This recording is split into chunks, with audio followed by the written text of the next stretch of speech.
Hello दोस्तों, नमस्कार। आप लोगों का एग्री स्टडी 92 में बहुत बहुत स्वागत है। आज हम ब्रिटिश राज का सामाजिक आर्थिक प्रभाव क्या रहा है इंडिया पर, उसके बारे में इंपॉर्टेंट क्वेश्चन देखेंगे जो हमारी आने वाली यूपी ट्रिपल पेट 2025 की परीक्षा के दृष्टिकोण से अत्यंत महत्वपूर्ण होंगे। इसमें हमारा पहला प्रश्न है, विश्वविद्यालय अनुदान आयोग का गठन किसकी सिफारिश पर किया गया था? विश्वविद्यालय अनुदान आयोग का गठन किसकी सिफारिश पर किया गया? तो ऑप्शन नंबर इसमें बी राइट है, डॉक्टर सर्वपल्ली राधाकृष्णन आयोग की सिफारिश पर।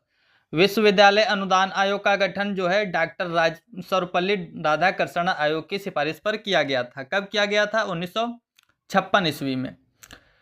विश्वविद्यालय अनुदान आयोग के गठन की सिफारिश डॉक्टर सर्वपल्ली राधाकृष्णन आयोग द्वारा की गई थी। नवंबर 1956 में विश्वविद्यालय अनुदान आयोग एक स्टैट्यूटरी यानी सांविधिक निकाय बन गया था। अगला प्रश्न है, हंटर आयोग ने किसके विकास पर अधिक बल दिया था? तो हंटर जो आयोग था उसने प्राइमरी एजुकेशन यानी प्राथमिक शिक्षा पर अधिक बल दिया था।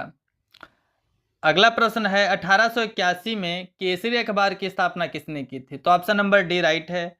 केसरी अखबार की स्थापना 1881 में बाल गंगाधर तिलक के द्वारा की गई थी। अगला प्रश्न है, किसने 1862 में इंदु प्रकाश का प्रकाशन किया था? इंदु प्रकाश का प्रकाशन किसने किया था? तो जस्टिस राणा डे ने। जस्टिस राणा डे के द्वारा जो है इंदु प्रकाश का प्रकाशन 1862 में किया गया। इंदु जो प्रकाश है एक क्या है? आंग्ल मराठी पत्र था। इंदु प्रकाश एक आंग्ल मराठी पत्र था जिसका प्रकाशन साप्ताहिक तौर पर किया जाता था। इसमें भारतीय स्वतंत्रता संघर्ष तथा ब्रिटिश शासन की आलोचना से संबंधित आलेख प्रकाशित किए जाते थे। 1862 ईस्वी में इस द्विभाषी पत्रिका को एमजी राणा डे द्वारा संपादित किया गया। अगला प्रश्न है, निम्नलिखित में से स्वतंत्र समाचार पत्र यानी इंडिपेंडेंट समाचार पत्र पत्रिका के संपादक कौन थे या संस्थापक थे? तो ऑप्शन नंबर डी राइट है, मोतीलाल नेहरू। स्वतंत्र समाचार पत्र या पत्रिका के संस्थापक मोतीलाल नेहरू थे। इसका डिस्क्रिप्शन देखते हैं। इंडिपेंडेंट समाचार पत्र या पत्रिका के संस्थापक मोतीलाल नेहरू थे। इन्होंने इसका संपादन 1919 में अंग्रेजी भाषा में किया था। इंडिपेंडेंट न्यूज़पेपर अंग्रेजी भाषा में था। 1919 में इसका संपादन स्टार्ट हुआ। अगला प्रश्न है, भारत में वंदे मातरम पत्रिका की स्थापना किसने की थी? तो जो भारत में वंदे मातरम पत्रिका है उसकी स्थापना अरविंद घोष के द्वारा की गई थी। इसका डिस्क्रिप्शन देखते हैं। 6 अगस्त 1906 को वंदे मातरम समाचार पत्र का प्रकाशन हुआ था। 6 अगस्त 1906 को वंदे मातरम समाचार पत्र का प्रकाशन हुआ था। यह अंग्रेजी भाषा में था। अगला प्रश्न है, निम्नलिखित में से कौन सा एक सही ढंग से मेल नहीं खाता है? तो ऑप्शन नंबर इसमें बी जो है ये मेल नहीं खाता है। समय का संक्षिप्त इतिहास अल्बर्ट आइंस्टीन की बुक है, तो ये राइट नहीं है। इसमें पहला जो हो जाएगा, बंच ऑफ ओल्ड लेटर्स यानी पुराने पत्रों का एक समूह, ये जवाहरलाल नेहरू की है। अगला है कि ए मिडसमर नाइट, ये विलियम शेक्सपियर की है। और राजनीतिक अर्थव्यवस्था की आलोचना में योगदान कार्ल मार्क्स की है। लेकिन जो इसमें पुराने जो भी बताया था कि a brief history of time जो वो स्टीफन हॉकिंग्स की है रचना। और जो है a midsummer night dreams William Shakespeare की है। और a bunch of old letters जो है जवाहरलाल नेहरू की कह सकते हैं रचना है। अगला प्रश्न है, वेदों की ओर लौटो का नारा किसने दिया था? तो वेदों की ओर लौटो का नारा जो दिया था दयानंद सरस्वती जी के द्वारा दिया गया था। ब्रह्म समाज की स्थापना राजा राम मोहन राय ने की थी। तो वेदों की ओर लौटो का जो नारा है स्वामी दयानंद सरस्वती ने दिया था। उनका जन्म कहाँ हुआ था? 1824 में गुजरात के मोरबी नामक गांव में हुआ था। स्वामी दयानंद का जन्म 1824 ईस्वी में गुजरात के मोरबी नामक गांव में हुआ था। इनके बचपन का नाम मूलशंकर था। इन्होंने 1875 में आर्य समाज की स्थापना बॉम्बे या बम्बई में की थी। इनकी पुस्तक सत्यार्थ प्रकाश है। स्वामी दयानंद का जन्म जो है 1824 में गुजरात के मोरबी नामक गांव में हुआ था। इनके बचपन का नाम मूलशंकर था। इन्होंने 1875 में आर्य समाज की स्थापना मुंबई या बॉम्बे में की। इनकी पुस्तक का नाम है सत्यार्थ प्रकाश। अगला प्रश्न है, दयानंद सरस्वती ने किस शहर में पहली बार 1875 में आर्य समाज की स्थापना की? तो बॉम्बे या बम्बई में। ऑप्शन नंबर ए राइट है। अगला प्रश्न है आर्य समाज की स्थापना किसने की थी? तो आर्य समाज की स्थापना दयानंद सरस्वती ने की। अगला प्रश्न है स्वामी विवेकानंद द्वारा 1897 में किसकी स्थापना की गई थी? तो ऑप्शन नंबर सी है राइट, रामकृष्ण मिशन की स्थापना। स्वामी विवेकानंद द्वारा 1897 में रामकृष्ण मिशन की स्थापना की गई। इसका डिस्क्रिप्शन देखते हैं। स्वामी विवेकानंद का जन्म जो है 12 जनवरी 1863 को कलकत्ता में हुआ था। स्वामी विवेकानंद का जन्म कहाँ हुआ था? 12 जनवरी 1863 को कलकत्ता में हुआ था। इनके बचपन का नाम नरेंद्रनाथ दत्त था। इनके बचपन का नाम नरेंद्रनाथ दत्त था। मूल शंकर जो था दयानंद सरस्वती के बचपन का नाम था। स्वामी विवेकानंद के बचपन का नाम नरेंद्रनाथ दत्त था। ये दक्षिणेश्वर के स्वामी कहे जाने वाले रामकृष्ण परमहंस जी के शिष्य थे। दक्षिणेश्वर के स्वामी कहे जाने वाले रामकृष्ण परमहंस के शिष्य थे स्वामी विवेकानंद जी। अमेरिका प्रवास से वापस आने के बाद स्वामी विवेकानंद जी ने 1897 में रामकृष्ण मिशन की स्थापना की थी। अगला प्रश्न है रामकृष्ण मिशन का मुख्यालय कहाँ है? तो बेलूर मठ में है। ऑप्शन नंबर सी राइट है। रामकृष्ण मिशन का मुख्यालय कहाँ है? बेलूर मठ में है। अगला प्रश्न है 1795 और 1804 के विभाजन विनिमय अधिनियमों ने क्या किया था कि कन्या हत्या को अवैध घोषित कर दिया था? 1795 और 1804 के बंगाल विनिमयन यानी अधिनियमों ने कन्या हत्या को अवैध घोषित कर दिया था। अगला प्रश्न है 1891 में 1891 में बीएम मालाबारी के प्रयासों को तब फल मिला जब सहमति की उम्र अधिनियम को पारित किया गया, जिसके अनुसार 12 वर्ष की जो कम आयु की बालिकाएं हैं उनके विवाह पर प्रतिबंध लगा दिया गया था। 1891 ईस्वी में ब्रिटिश सरकार ने बीएम मालाबारी के सहयोग से एज ऑफ कंसेंट एक्ट पारित किया था। 1891 ईस्वी में ब्रिटिश सरकार ने बीएम मालाबारी के सहयोग से एज ऑफ कंसेंट एक्ट पारित किया, जिसके अनुसार 12 वर्ष से कम आयु की कन्याओं के विवाह पर प्रतिबंध लगा दिया गया था।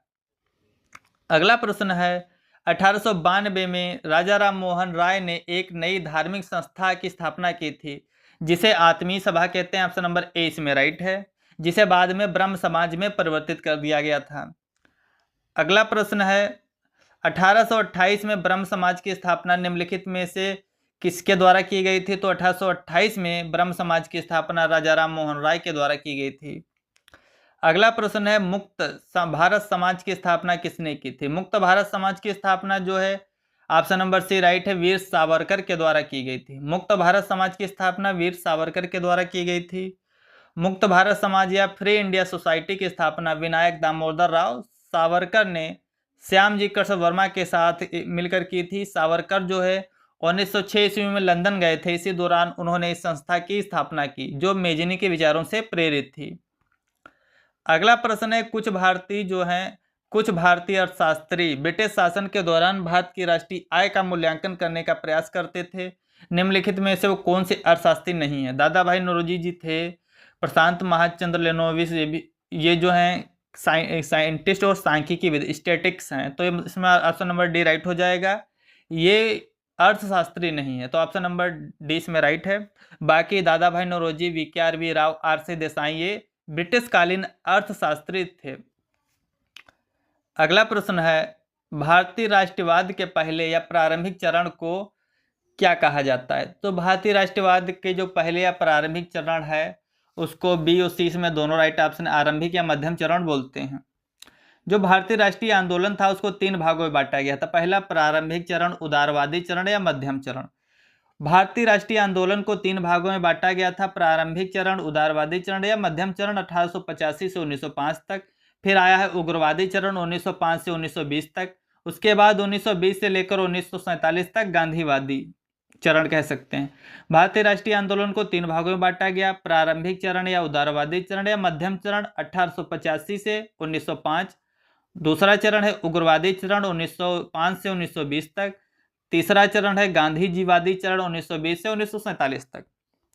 अगला प्रश्न है जनगण मन जो भारत का राष्ट्रीय गान है सर्वप्रथम कब गाया गया था? तो जनगण मन जो है सबसे पहले कलकत्ता अधिवेशन में गाया गया था 27 दिसंबर 1911 को। ऑप्शन नंबर ए राइट है।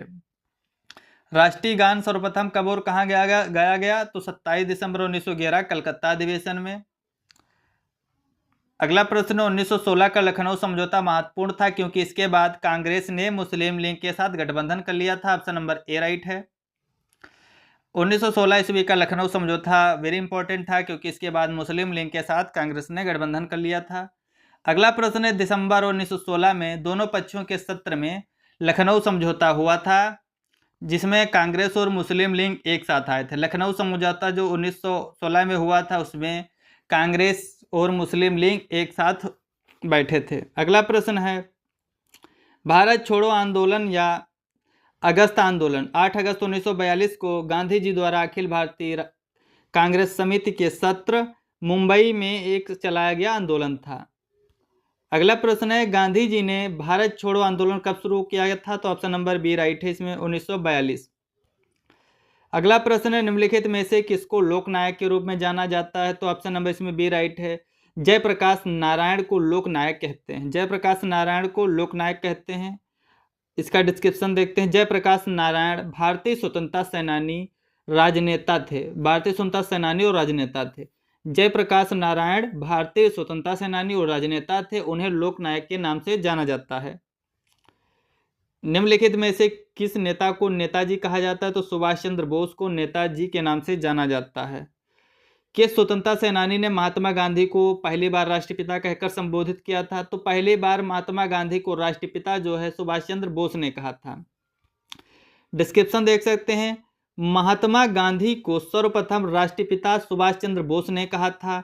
6 जुलाई 1944 को सुभाष चंद्र बोस ने आज़ाद हिंद रेडियो पर बोलते हुए गांधी जी को संबोधित किया कि भारत की स्वाधीनता का जो आखिरी युद्ध है शुरू हो चुका है। राष्ट्रपिता भारत की मुक्ति के इस पवित्र युद्ध में हम आपका आशीर्वाद और शुभकामनाएं चाहते हैं। ये सुभाष चंद्र बोस जी ने कहा था आज़ाद हिंद रेडियो पर।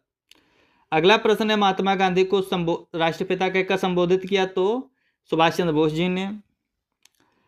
अगला प्रश्न है, नेताजी यानी सुभाष चंद्र बोस ने आज़ाद हिंद सरकार की स्थापना कब की थी? तो अक्टूबर 1943 में। नेताजी सुभाष चंद्र बोस ने आज़ाद हिंद रेडियो की स्थापना कब की थी? तो अक्टूबर 1943 ईस्वी में। 21 अक्टूबर 1943 ईस्वी को सुभाष चंद्र बोस ने सिंगापुर में स्वाधीन भारत की अस्थायी सरकार यानी आज़ाद हिंद सरकार का गठन किया था।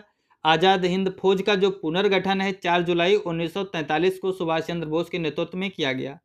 21 अक्टूबर 1943 को सुभाष चंद्र बोस ने सिंगापुर में स्वाधीन भारत की अस्थायी सरकार की स्थापना की और 4 जुलाई 1943 को आज़ाद हिंद फौज का पुनर्गठन हुआ था। Thanks for watching. Please like and subscribe my channel.